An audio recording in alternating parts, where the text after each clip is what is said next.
friends, how are you? I hope you all are doing well. Now, today in this lecture, we will study about what is work. Work क्या होता है? There is a difference in the way we use term work in day-to-day life or we use in it science. Okay. So to make this point clear, let us consider few examples.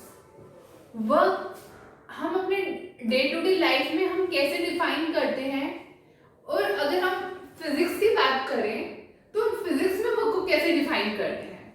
तो आज हम यही concept अपनी इन सारी PPT slides में हम देखने जाएंगे कि हम वर्क को कैसे एक्सप्लेन करते हैं इन टर्म ऑफ फिजिक्स और in term of day to day life.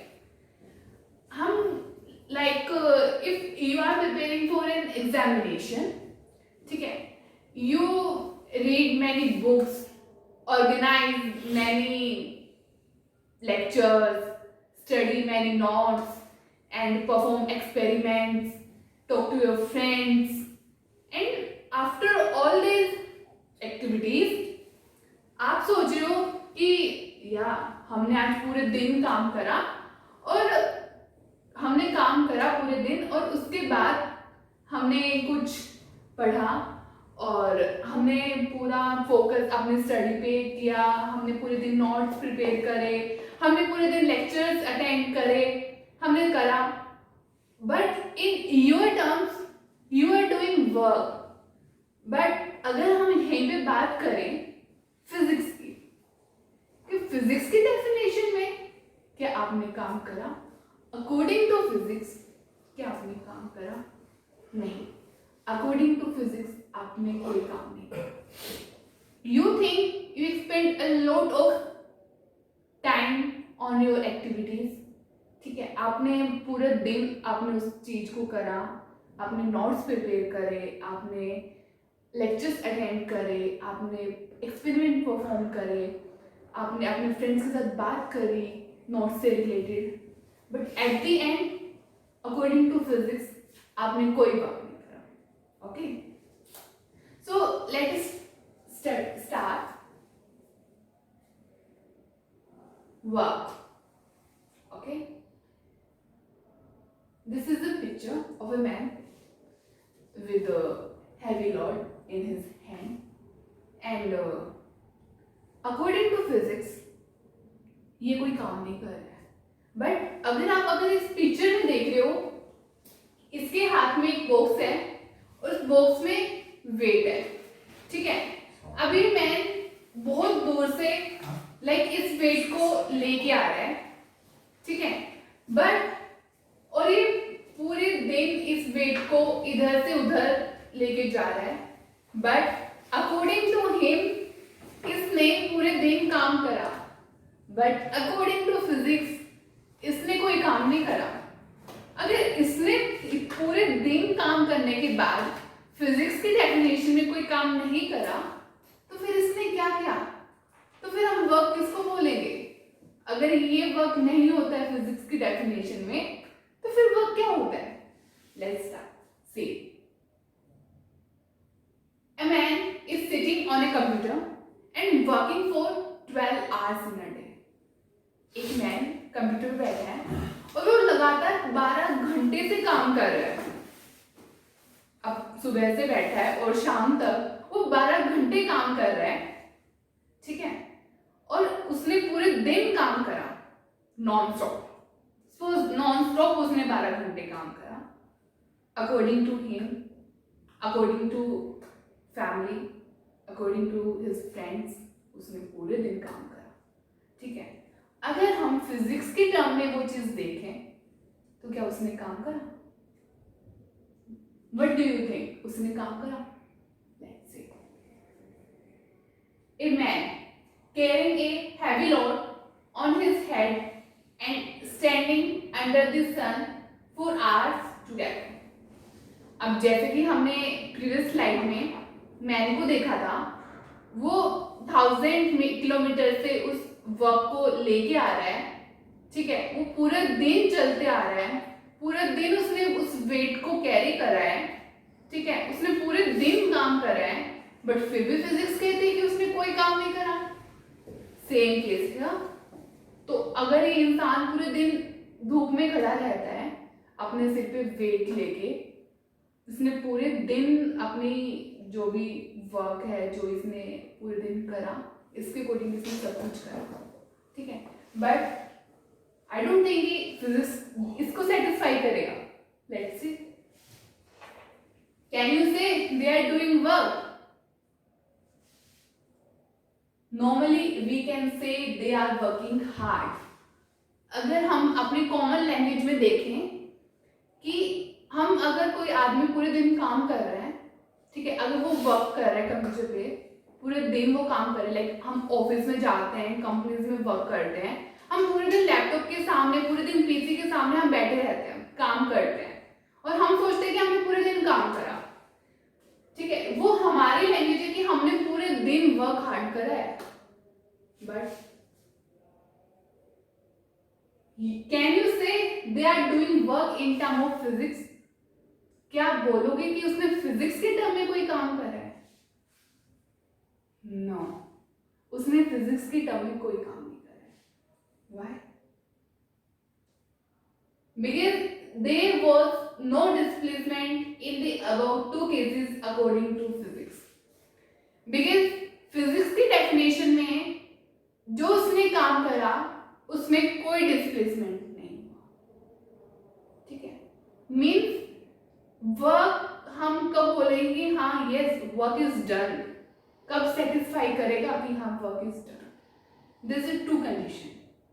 First one is force should be on an object, and second condition displacement must be there, ठीक है, मतलब क्या कहता है, हम किसी ऑब्जेक्ट पे कोई फोर्स लगा रहे हैं और फोर्स लगने के बाद उस ऑब्जेक्ट में डिस्प्लेसमेंट हुआ है, मीन्स अगर ये पेन इधर है, मैंने इसके ऊपर फोर्स लगाया, ठीक है, और पेन को उठा के दूसरे प्लेस पे रखा, ठीक है, मीन्स उसकी ओरिजिनल पोजीशन से उठा के उसको किसी दूसरी पोजीशन पे रखा, मीन्स उसमें डिस्प्लेसमेंट हुआ, तो उस केस में क्या कहेंगे हम?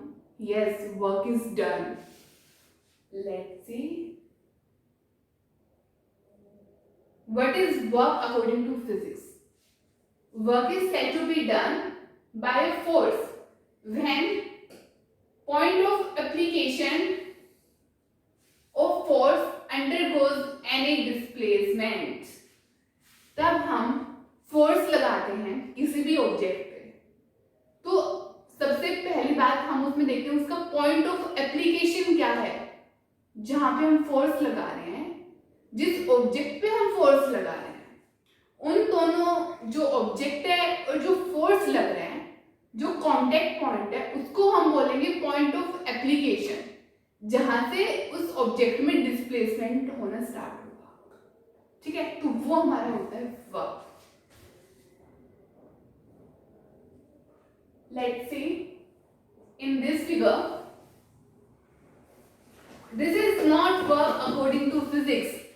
फिजिक्स के अकॉर्डिंग ये कोई काम नहीं है, ठीक है, ये बेचारा पूरे दिन काम कर रहा है और फिजिक्स कहती है इसने कोई काम नहीं करा।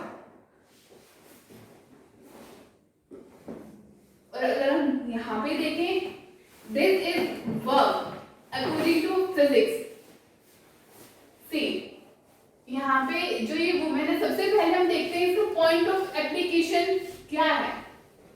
पॉइंट ऑफ एप्लीकेशन जहां से फोर्स एक्सर्ट हो रहा है, ठीक है, और जिस ऑब्जेक्ट पे फोर्स लग रहा है, वो जो पॉइंट होता है वो हमारा होता है पॉइंट ऑफ एप्लीकेशन, ठीक। उसकी वजह से जो डिस्प्लेसमेंट हुआ किसका ट्रॉली का, ठीक है, सपोज ये ट्रॉली का यहाँ पे थी, आफ्टर एक्सर्टिंग फोर्स जो ट्रॉली है इसमें कुछ डिस्प्लेसमेंट हुआ, और उस डिस्प्लेसमेंट होने के बाद हम उसको बोलेंगे यस वर्क इज डन, तो वो होता है हमारा वर्क।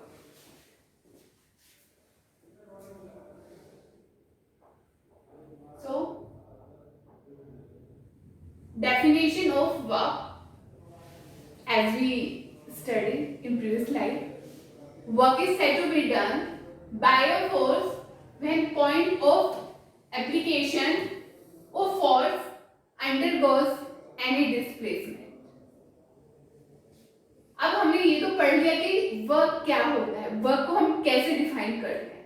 अगर हम मैथमेटिकली बात करें वर्क को हम कैसे लिखते हैं, वर्क का फॉर्मूला क्या है, तो लाइक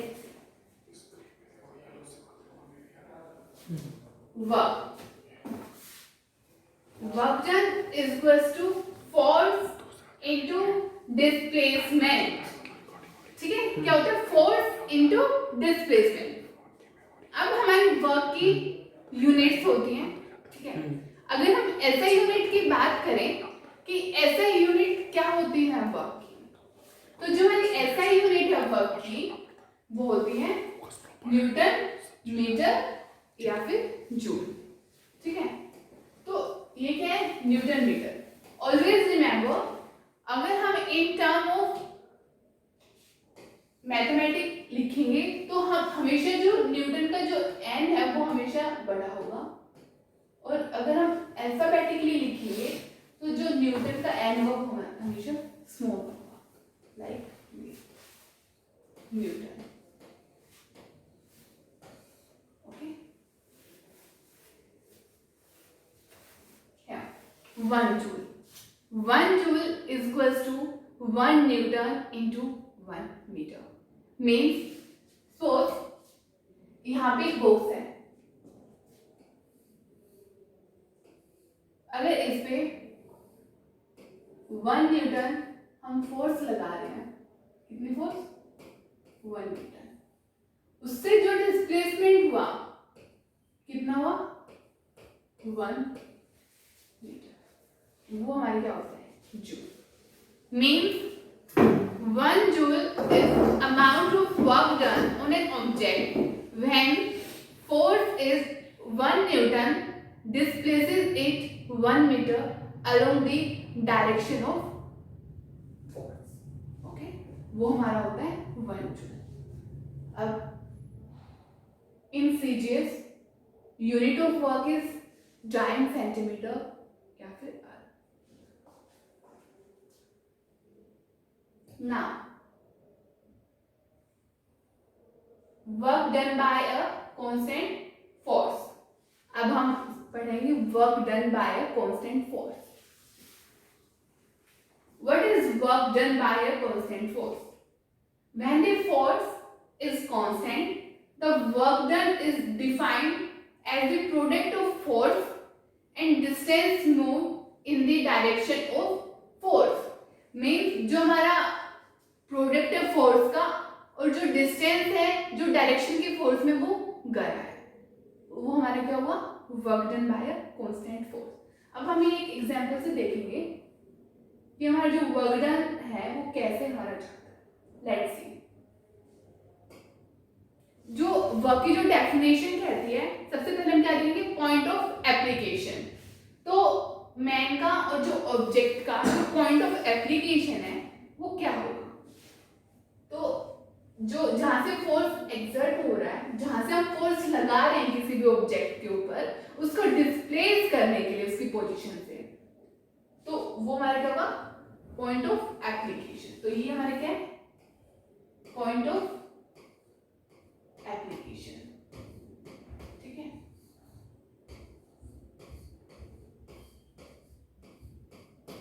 तो हम इस ऑब्जेक्ट में क्या देखेंगे, डिस्प्लेसमेंट. ठीक है, किसी ऑब्जेक्ट पे फोर्स लगाया और फोर्स लगाने के बाद जो डिस्प्लेसमेंट हुआ वो हमारा क्या होता है, work done bye a constant force.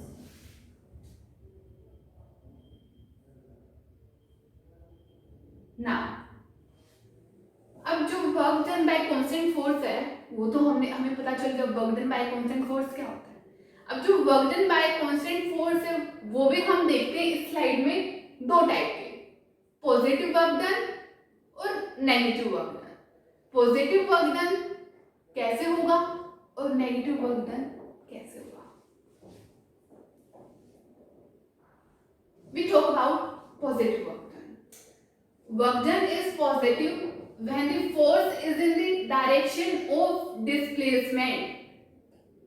Means जो फोर्स होगी उसकी डायरेक्शन भी वही होगी जो डिस्प्लेसमेंट की डायरेक्शन है. ठीक है. Work done is positive when the force is in the direction of displacement. Means जो फोर्स है हमारा, अगर हम किसी ऑब्जेक्ट पे लगाते हैं, सपोज अगर हम इस बॉक्स पे फोर्स लगाते हैं, ठीक है, और हमने देखा फोर्स लगाने के बाद बॉक्स का जो डिस्प्लेसमेंट है वो भी सेम डायरेक्शन में हुआ है जिस डायरेक्शन में हमने फोर्स लगाई है. अगर जो हमारा फोर्स का डिस्प्लेसमेंट भी उसी डायरेक्शन में होता है जिस डायरेक्शन में फोर्स लगाई है पैरेलल, ठीक है, तो उस केस में हम क्या बोलते हैं कि जो हमारा वर्क डन है वो पॉजिटिव वर्क डन है. Okay.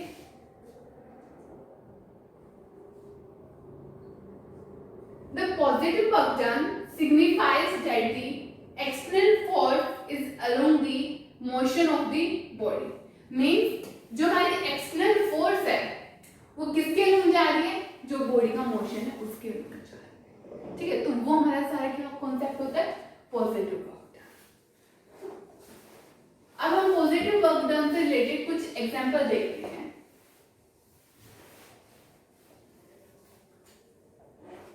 When a person lifts a body from the ground, the work done by the lifting force is positive.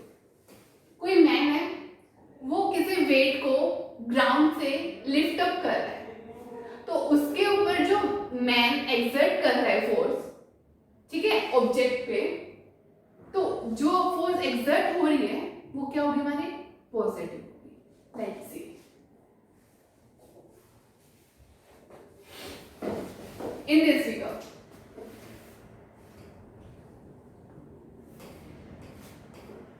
ठीक है. अब लाइक यहाँ पे जो वेट है मैन का वो सपोज एक इनिशियल पोजीशन पे है, मींस ग्राउंड पे है. ठीक है. इनिशियल पोजीशन उसकी ग्राउंड. यहाँ पे जो मैन है वो फोर्स लगा रहा है उसको ग्राउंड से लिफ्ट अप करने के लिए. तो जो हमारी फोर्स है मैन की वो ये है. ठीक है. मैन ने फोर्स लगाया उसको लिफ्ट अप करने के लिए.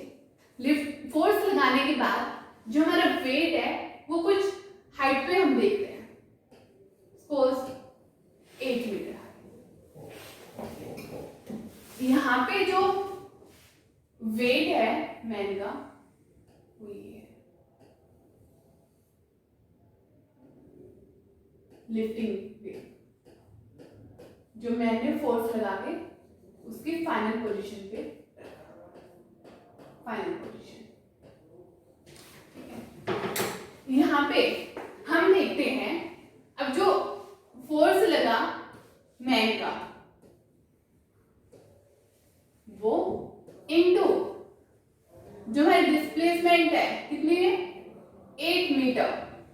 जो अब जो देखते हैं वर्क डन, हम वो भी किसकी टर्म में देखेंगे? मैन की टर्म में. मीन्स हम क्या बात कर रहे हैं? Lifting force. मीन्स जो फोर्स मैन ने लगाया उस वेट को लिफ्ट अप करने के लिए, वो फोर्स हम देखेंगे. और जो फोर्स है वो हमारा अपवर्ड डायरेक्शन में है और जो डिस्प्लेसमेंट है हमारा वो भी अपवर्ड डायरेक्शन में है. सी, फोर्स भी अपवर्ड डायरेक्शन में और जो डिस्प्लेसमेंट है वो भी अपवर्ड डायरेक्शन में. तो हमारे पॉजिटिव वर्क डन हमें क्या बोलता है कि जो डायरेक्शन है फोर्स की और जो डिस्प्लेसमेंट की जो डायरेक्शन है वो दोनों एक ही डायरेक्शन में होनी चाहिए. उस केस में हमारा जो वर्क होता है वो हमारा पॉजिटिव होता है.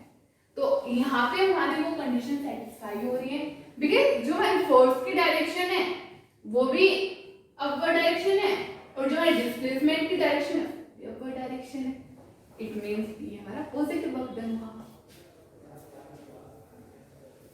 सी one another example. When a spring is stretched, work done by the external force is positive. ठीक है,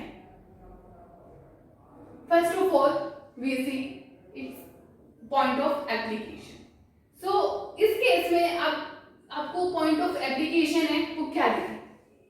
सिंपल, जो मैन का जो हैंड है और जो स्प्रिंग का जो एंड है, वहां से जो फोर्स एक्सर्ट कर रहा है मैन, वो और जो जिस ऑब्जेक्ट पे उसने फोर्स एक्सर्ट करा उसको अपनी साइड पुश करने के लिए, तो वो क्या है हमारा पॉइंट ऑफ एप्लीकेशन।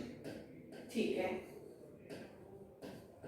अब हमें देखना है कि जो फोर्स की डायरेक्शन है और जो डिस्प्लेसमेंट की डायरेक्शन है वो दोनों एक डायरेक्शन में है या नहीं है। सी, मैन ने फोर्स लगाया, ठीक है, और उसी डायरेक्शन में डिस्प्लेसमेंट हुआ, या जो मैन का फोर्स है वो यहाँ है और जो डिस्प्लेसमेंट की डायरेक्शन है वो भी इधर की साइड है, तो इट मींस जो हमारा वर्क डन है वो भी इस केस में भी हमारा वर्क डन है वो पॉजिटिव वर्क डन है। ठीक है, क्लियर ना? अब हमने पॉजिटिव वर्क डन तो देख लिया, अब हम देखते हैं what is negative work done. Negative work done is negative when the force acts opposite to the direction of displacement. Means ये तो बिल्कुल अपोजिट हो गया जो हमने पॉजिटिव वर्क डन में पढ़ा। हमने पॉजिटिव वर्क डन में क्या पढ़ा? जो हमारा फोर्स है और जो डिस्प्लेसमेंट है उन दोनों की डायरेक्शन एक ही होगी। बट ये डेफिनेशन हमें क्या बता रही है? According to this definition we see force acts opposite to the direction of displacement. जो हमारा फोर्स है वो तो अपोजिट है डिस्प्लेसमेंट की डायरेक्शन में। देखते हैं,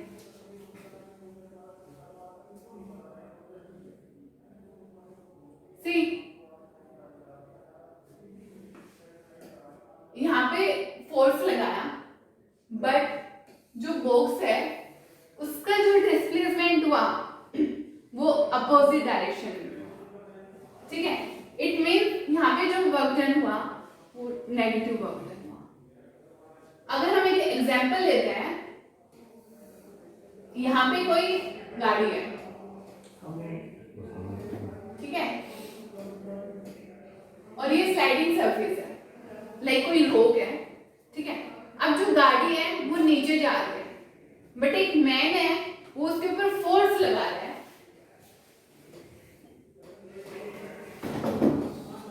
इन अपवर्ड डायरेक्शन। उसको अपवर्ड डायरेक्शन में ऊपर की साइड जाने में उसको पुश कर रहा है बट फोर्स हमारे किस डायरेक्शन में लग रहा है?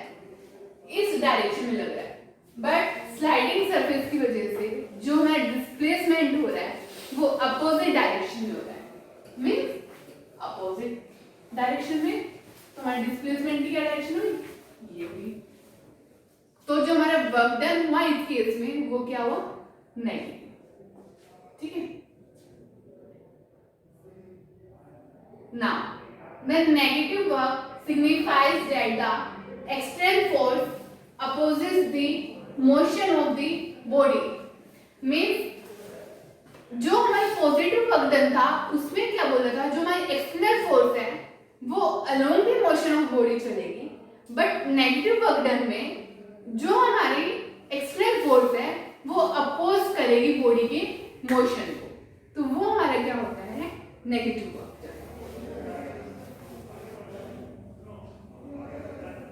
See, when a person lifts a body from the ground, the work done by the force of gravity is negative। आपको ये पिक्चर तो बिल्कुल सेम लग रही होगी जो हमने पॉजिटिव वर्क डन में देखी। आपको लग रहा होगा उस केस में तो जो फोर्स था वो अपवर्ड डायरेक्शन में था, बट इस वाले जो फिगर है इसमें आपको ये डाउनवर्ड डायरेक्शन में फोर्स दिख रहा है। ऐसा क्यों? See, वहां पे हम जो फोर्स देख रहे थे वो हम मैन की टर्म में देख रहे थे। मैन ने एक्सर्ट करी फोर्स, जिसकी वजह से हमारा जो वर्क डन है वो भी मैन के रिस्पेक्ट में हमने देखा, और जो डिस्प्लेसमेंट है जो हमारा अपवर्ड डायरेक्शन में जा रहा था और जो हमारी फोर्स भी अपवर्ड डायरेक्शन में जा रही थी, ठीक है, वो हमारा पॉजिटिव वर्क डन था। बट इन दिस केस सी हम लेते हैं वेट, ठीक है, इसकी ये इनिशियल पोजीशन है, मींस ग्राउंड, ठीक है, ग्राउंड पे हम इस वेट को देखते हैं। यहाँ पे जो हमारा फोर्स लग रहा है वो हम किसके रिस्पेक्ट में देख रहे हैं, फोर्स ऑफ ग्रेविटी। वहां पे हम किस में देख रहे थे, लिफ्टिंग फोर्स बाय मैन, और यहाँ पे force of gravity means mg, force of gravity, ठीक है। अब ये जो ऑब्जेक्ट है, लिफ्ट जो वेट लिफ्टर है, वो इसको कुछ हाइट पे लेके जा रहा है, सपोज सेम 8 मीटर हाइट। अब इसकी ये कोई फाइनल पोजीशन है, और इस पोजीशन पे जो हम इसका वेट देख रहे हैं mg, और जो हमारी फोर्स है फोर्स ड्यू टू ग्रेविटी। तो सी वहां पे हमारा मैन था, और यहाँ पे हम किसकी देख रहे हैं, ग्रेविटी इनटू डिस्प्लेसमेंट 8 मीटर, और जो वर्क डन हुआ वो भी किसकी वजह से हुआ, ग्रेविटी की वजह से।